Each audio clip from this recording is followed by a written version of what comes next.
Hello, everyone. Welcome to our seminar of the Center on Poverty and Social Policy. I'm Erwin Garfinkel. I'm the co-director, along with Chris Weimer, of the center. And our mission is to study poverty and social policies designed to alleviate poverty. Our seminar today will last an hour, and we'll save the last 15 minutes for questions. Please type your questions into the Q&A, and we'll get to as many as we can. We're very excited today to have Dr. Christina Cross. She's a postdoctoral fellow at Harvard University, and beginning in 2022, she'll be an assistant professor of sociology at Harvard. Her research falls into the intersection of families, race and ethnicity, and social inequality. She examines how family structure, change, and dynamics influence individuals' life chances, particularly among minorities and our low-income populations. Christina received her BA in sociology from Emory University and her PhD in public policy and sociology from the University of Michigan. Please join me in welcoming her to today's Poverty and Social Policy seminar, where she will be discussing the racial differences and the outcomes of family structure on children's academic success. Christina, it's all yours. Thanks, Irv. Thank you for that very warm and generous introduction. And I'm just delighted to be here today to share my research related to family structure and children's life chances. And I'll go ahead and share my screen now so that we can get started. All right. So the title of today's talk is The Countervailing Effects of Socioeconomic Stress: Why Family Structure Might Matter Less for Black Youth's Academic Success. And I'd like to begin by offering a brief overview of today's presentation. So I'll start by sharing some background information about the state of the literature on family structure and its impact on children's outcomes. Then I'll discuss findings from two recent studies of mine that focus on understanding why family structure matters differently for the academic success of racially and economically disadvantaged groups. After that, I'll review the key takeaways from today's presentation and discuss implications for research and policy. Lastly, I'll open up the floor for comments, questions, and suggestions. Over the last several decades, the US has experienced a major shift in children's household living arrangements. Notably, there has been a decline in the share of children growing up with both biological parents, that is, living in a two-parent family, accompanied by a rise in the percentage of children living with one biological parent. In other words, growing up in a single-parent family. These changes in children's household living arrangements, also referred to here as family structure, have not occurred evenly across groups. In particular, Black households have experienced a sharper decrease in the share of youth living in a two-parent family relative to white households. And the racial gap in the proportion of children being raised by both biological parents has widened over time. These changes in children's family structure have led researchers to question how growing up outside a two-parent family may impact youth outcomes. On average, results show that children who live apart from a parent perform worse relative to those who grow up with both parents.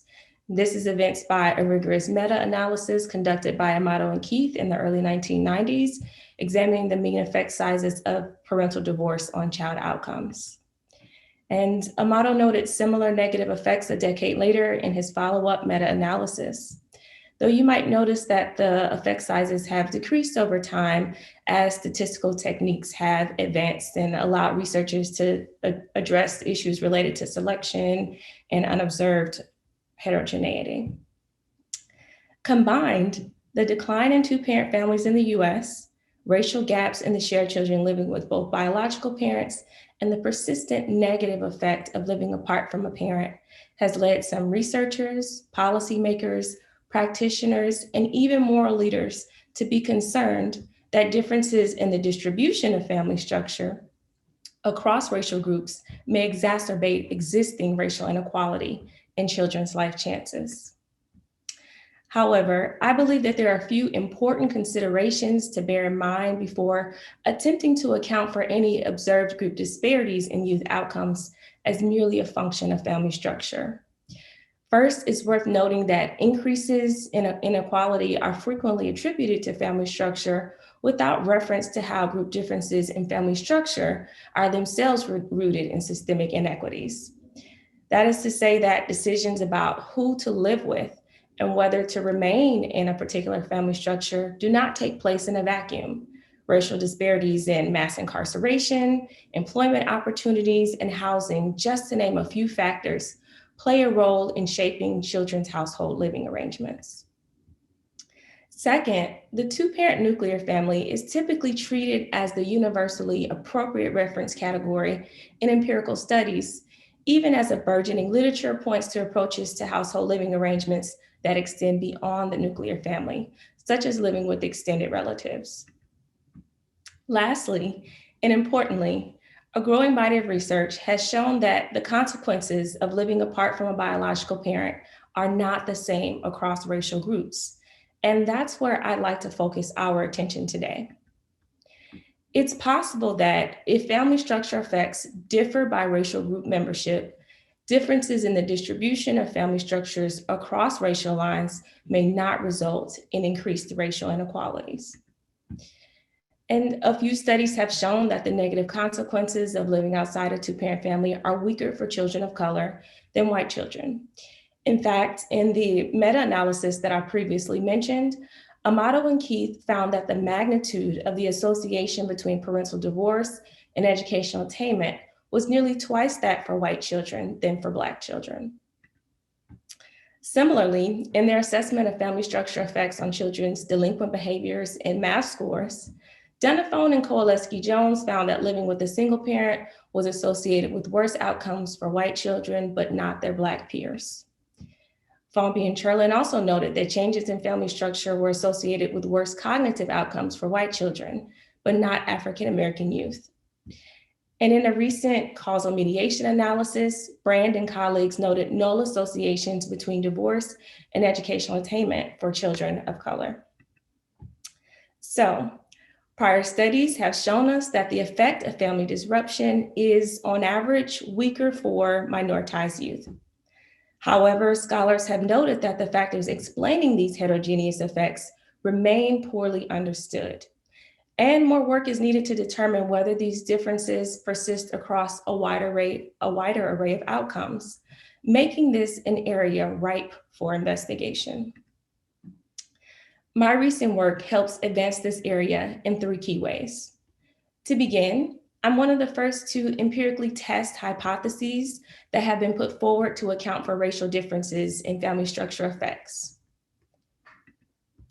Additionally, recognizing and leveraging the fact that minoritized groups are not monolithic, but are comprised of a diverse population of people, I moved beyond a focus on cross-group differences to explore within-group heterogeneity in family structure effects among minoritized groups. And lastly, I built upon the existing conceptual framework used to explain the relationship between family structure and children's life chances to incorporate the influence of structural position, specifically race and socioeconomic status, to help us better understand why family structure matters differently for racially disadvantaged groups. My aim is that combined, these considerations of color or race, ethnicity, and class will provide further context for researchers and policymakers about the extent to which existing theories and models of family structure and its relationship with child outcomes are universal or differ by structural position. And today I'm going to share examples of how some of my recent work reflects the first 2 contributions I mentioned. I'll begin with a study that examines how popular factors that have been speculated to explain racial differences in family structure effects, stand up to rigorous empirical testing. Then I'll show findings from another recent study that explores heterogeneous effects amongst one minoritized group, African Americans. And if time permits, I'll conclude with some thoughts about our current conceptual framework and how it could be expanded to take into account the role of structural position. So without further ado, I'll dive right into my first study. This paper evaluates two hypotheses that have been posited to explain the differential relationship between family structure and children's educational attainment, specifically on-time high school completion and college enrollment. This study focuses on differences between the three largest racial ethnic groups in the United States: Blacks, whites, and Hispanics. To streamline my discussion, I'll focus on differences between Blacks and whites, as findings for Hispanics largely mirrored that of Blacks, though they often did not achieve statistical significance due to smaller cell sizes. But before I start trying to explain why family structure might matter differently for Black and white youth, it's important that we review what we already know about the pathways through which family structure influences children's life chances in the general population. This slide displays the current conceptual model depicting the relationship between family structure and child outcomes, as shown by McClanahan and Berchesky in their annual review piece on family structure and the reproduction of inequalities. Researchers have posited that family structure impacts children's life chances through two distinct but not mutually exclusive pathways: economic resources and parenting practices. Living apart from a parent can compromise child outcomes by reducing parental resources such as income and mental health, which in turn may reduce the quality of parenting that children experience, leading to worse outcomes. Two major mechanisms have been hypothesized to explain why minoritized children may be less vulnerable to the negative consequences of living outside a two-parent family than white children: socioeconomic stress and extended family embeddedness. Scholars advancing the socioeconomic stress hypothesis point to the fact that in the US, race and ethnicity are fundamental axes of inequality, along which socioeconomic resources are inequitably distributed.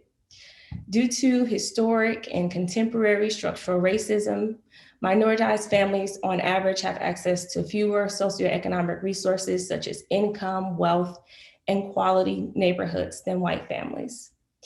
As a result, they are more likely to be exposed to socioeconomically stressful environments. And some scholars have suggested that their exposure to an overabundance of socioeconomic deprivation means that the additional stress incurred by living apart from a parent is only marginally impactful above and beyond existing social disadvantages. Researchers advancing the extended family embeddedness hypothesis point to the fact that children of color are often more deeply embedded in the extended family networks than their white peers. Research on the extended family networks of Black Americans finds that this group is engaged in ongoing and reciprocal exchanges of support, and Black families are more involved in practical support like help with household chores, transportation, and childcare than white families. They also tend to live in closer proximity to extended relatives. And according to this hypothesis, greater involvement in these extended family networks may reduce some of the negative psychosocial effects associated with parental conflict or separation. My aim for this study was to use nationally representative longitudinal data to investigate the extent to which racial variation in these two mechanisms mediates the differential association between family structure and children's on-time high school completion and college enrollment. And in order to do so, 4 conditions need to be met. First, I need to demonstrate that family structure is indeed related to these two educational outcomes. Then determine if any observed relationship differs by racial group membership. Next, confirm that there are group differences in socioeconomic stress and extended family embeddedness. And lastly, assess the extent to which these two aforementioned mechanisms explain any observed group differences in family structure effects. I used 31 years of data from the panel study of income dynamics, the world's longest running household panel study, to carry out my research. The PSID, as it's commonly referred to, began in 1968 as a nationally representative sample of approximately 5,000 households. And information was collected annually until 1997 when it switched to biennial waves. And detailed information is collected on household composition, employment, income, health, and housing, just to name a few items. And I track children across all of childhood, that is from birth to age 17, in the PSID core data. And I merged this data with information about children's educational background from the PSID's Child Development Supplement and the Transition into Adulthood study, both of which follow a subsample of PSID children from early childhood through young adulthood. And my analytic sample includes children who are present in at least half of the waves in which they could have been observed in the PSID core data, who responded to at least one wave of the Transition into Adulthood study, and who provided information on their educational status and attainment, yielding a sample of approximately 2,600 respondents. The key independent variable for this analysis is the proportion of childhood spent living in a two-parent family versus with a single mom or with a mom and her non-biological partner. And I used a variety of indicators of socioeconomic stress and extended family embeddedness listed here on the slide. Analyses also control for demographic characteristics such as gender, race, region, and number of children in a household. And these weighted data are representative of young adults born between 1985 and 1997, and whose families have been in the US since 1968. Now I address my first research goal. Is there a relationship between family structure and children's on-time high school completion and college enrollment? Table 1 provides some insight. It displays odds ratios from logistic regression models predicting on-time high school completion. I begin with baseline models that estimate the strength of the association between the main effects of family structure and this outcome before including interaction terms for Black children in Model 2. I then separately add in indicators of socioeconomic stress and extended family embeddedness in Models 3 and 4 before jointly including all covariates in Model 5. But my goal right now is simply to determine in Model 1 whether a significant relationship exists. And then we'll discuss results from the subsequent models momentarily. And Model 1 demonstrates that indeed there is a statistically significant relationship between family structure and children's on-time high school completion. Overall, we see that children who spend more time living with a single mother or mother and non-biological partner are less likely to graduate high school on time. This is indicated by the odds ratios that are below 1 here. And similar to results for high school completion, Table 2 shows that spending more time outside a two-parent family is associated with lower odds of college enrollment.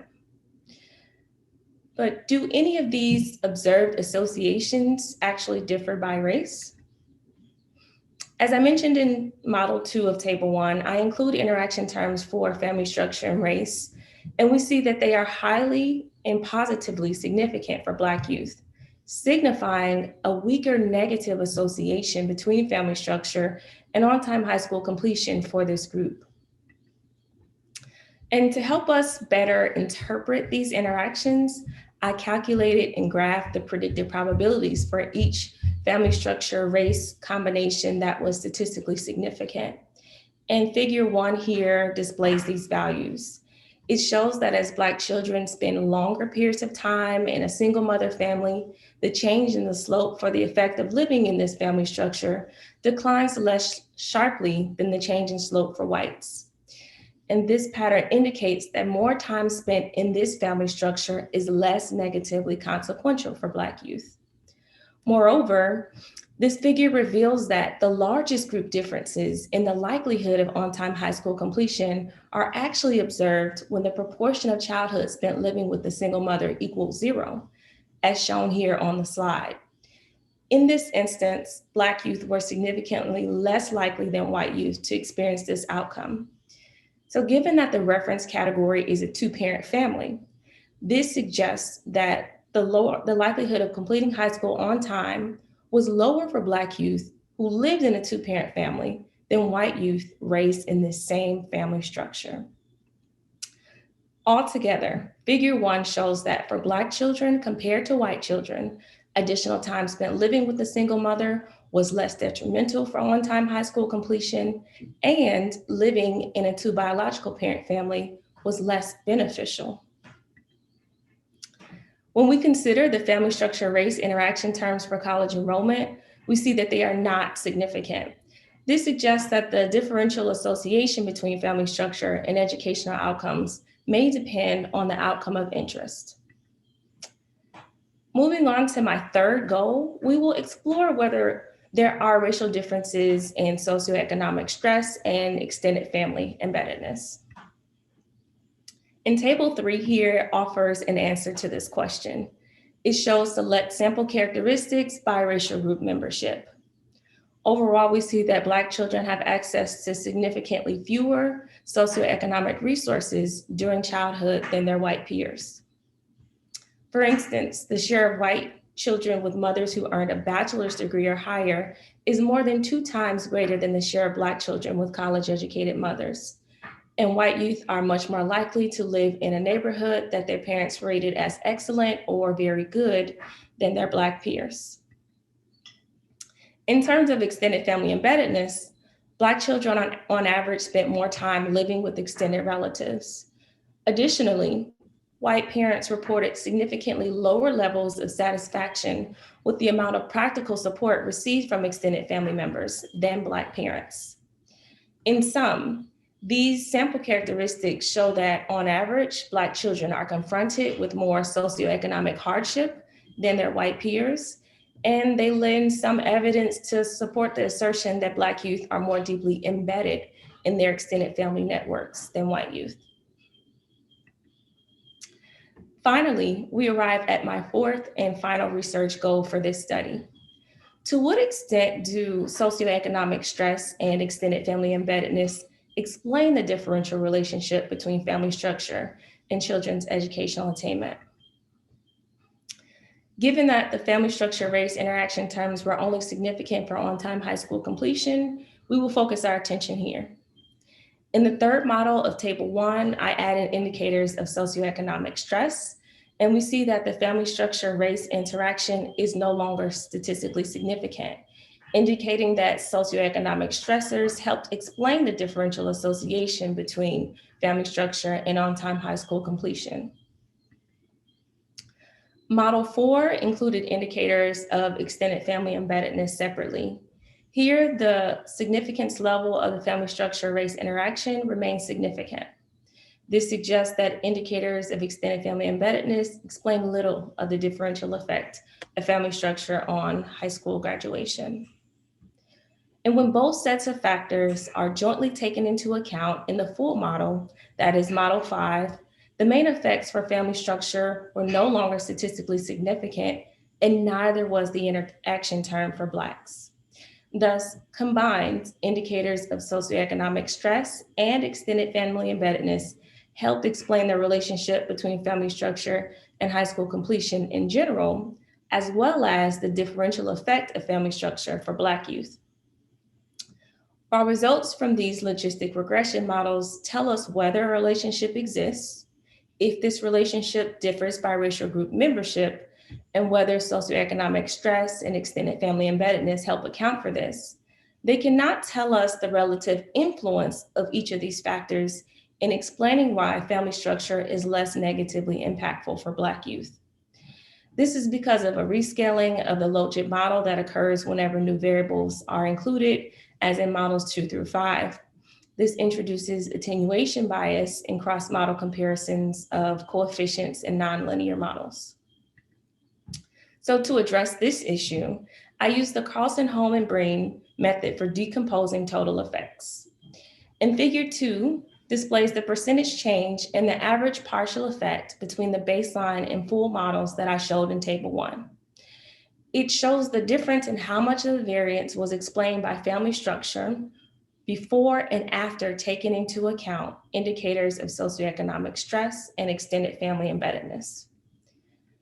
Average partial effects from the decomposition method reveal that indicators of socioeconomic stress and extended family embeddedness significantly attenuated this relationship, though the latter to a much lesser extent. The difference in the size of the average partial effects in the reduced and full models indicated that 42% of the gap in on-time high school completion between children who spent an additional year living with a mom and a non-biological partner compared with living with 2 biological parents was explained by socioeconomic factors included in the full model. Extended family embeddedness, on the other hand, explained 15% of the gap. And when I compare differences between the amount of time spent living with a single mother compared with 2 biological parents, I observed that socioeconomic factors explain 22% and extended family embeddedness explain 13% of the gap. Results for college enrollment echoed those of high school completion, with socioeconomic stress explaining significantly more of the variance in the outcome. Thus, the results from the KHB decomposition lend support for the socioeconomic stress hypothesis, which posits that the negative effect of parental absence from the home may be less independently impactful for racial groups already facing many socioeconomic disadvantages. I assess the robustness of my findings in several ways, and I briefly list them here on the slide for your viewing. The prior study took an important step towards helping us better understand why Black children are less affected by family structure with respect to educational outcomes than their white peers. Apparently, access to socioeconomic resources are a big part of the story. But we know that not all Black Americans occupy the same socioeconomic position. Might the relationship between family structure and youth outcomes also differ by level of household resources among African Americans? Findings from a recent follow-up study provide some answers to this question. In this study, I explored heterogeneity in family structure and family functioning among African Americans and their impact on the educational performance of adolescents. For the sake of time, I'll focus on my findings related to family structure. I'll explore whether the impact of family structure differs by level of household resources, specifically household income. The data used in this study come from the National Survey of American Life Adolescent Supplement, also known as NSALA. The NSALA is a supplemental sample of approximately 1,200 adolescents aged 13 to 17 who are attached to adult households from the National Survey of American Life Parent Study. The Parent Study is a nationally representative cross-sectional household survey of approximately 6,000 African Americans, Black Caribbeans, and non-Hispanic whites. The data were collected by the Program for Research on Black Americans at the University of Michigan. The key outcome variables used in this analysis are grades earned, grade repetition, and number of suspensions. The key independent variable is children's lifetime experience of family structure. That is whether children grew up mostly living with a 2-parent family, a single parent, or in a step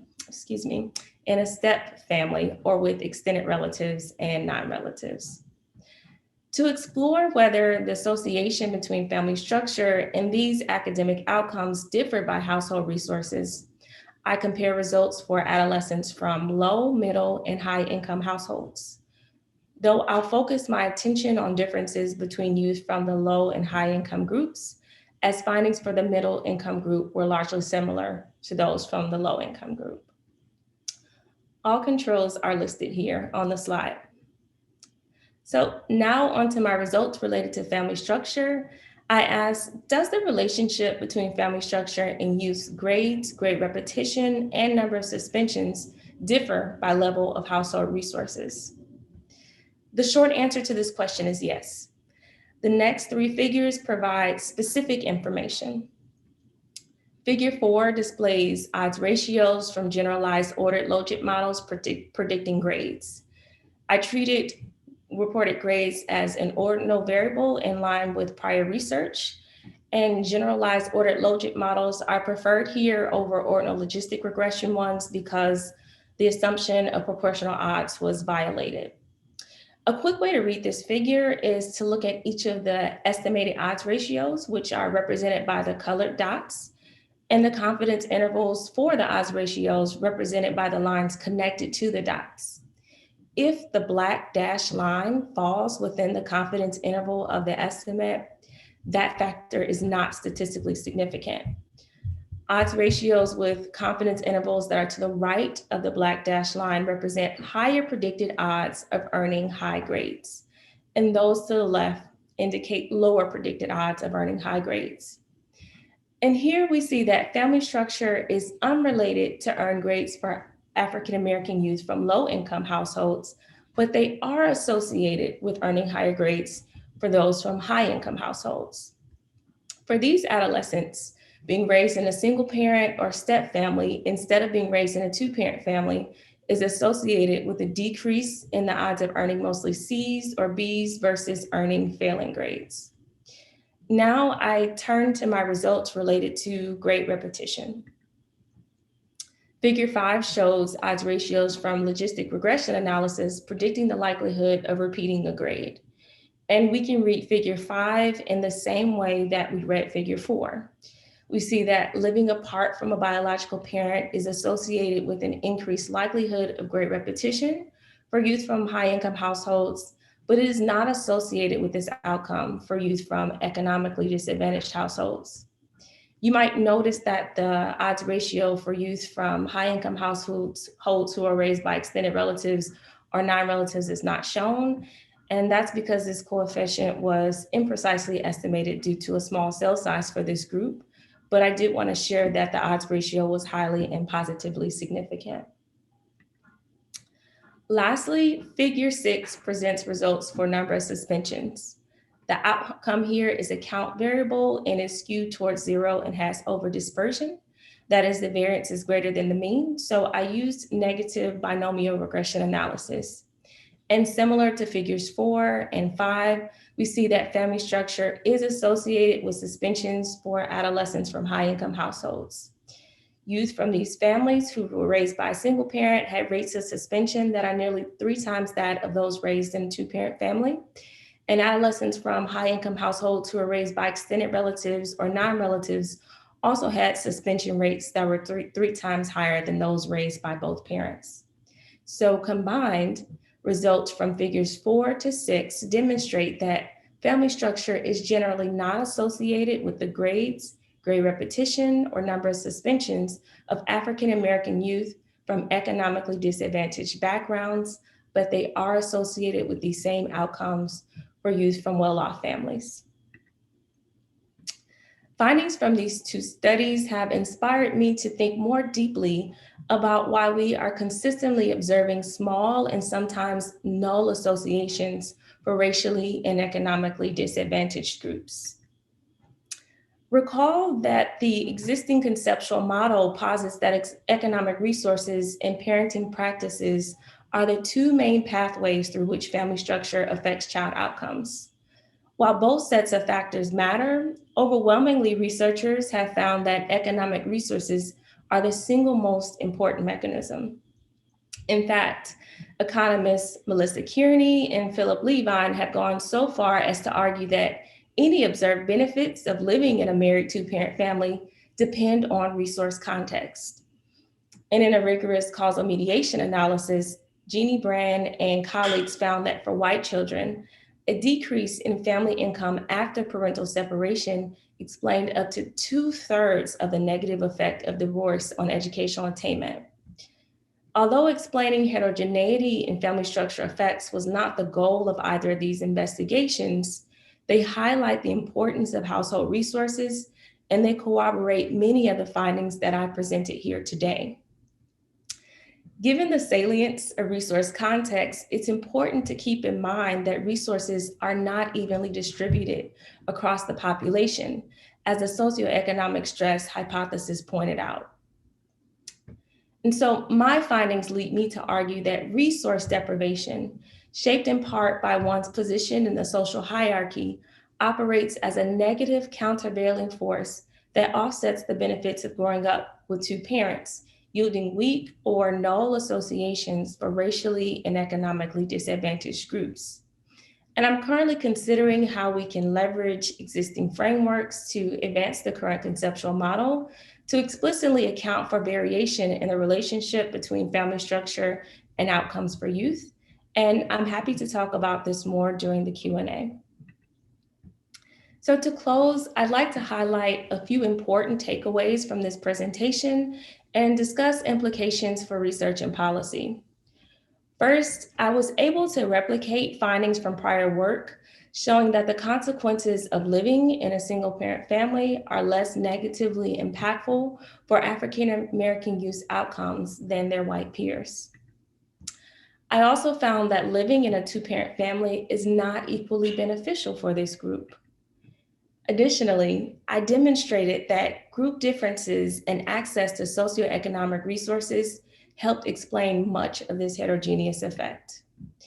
Further, my research focused on within-group diversity in family life among African Americans further amplifies the importance of resource context in shaping family structure effects by demonstrating that the relationship between family structure and African American adolescents' academic outcomes differs by level of household resources.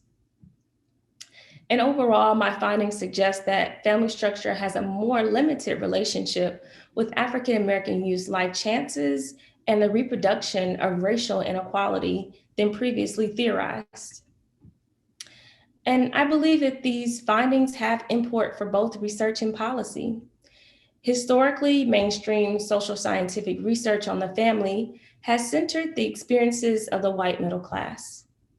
A focus on group differences in the effects of family structure explicitly recognizes that the social consequences of family structure are not the same for all groups, and it advances a more diverse portrait of American families, one that more adequately reflects the longstanding and growing racial and ethnic diversity of the US.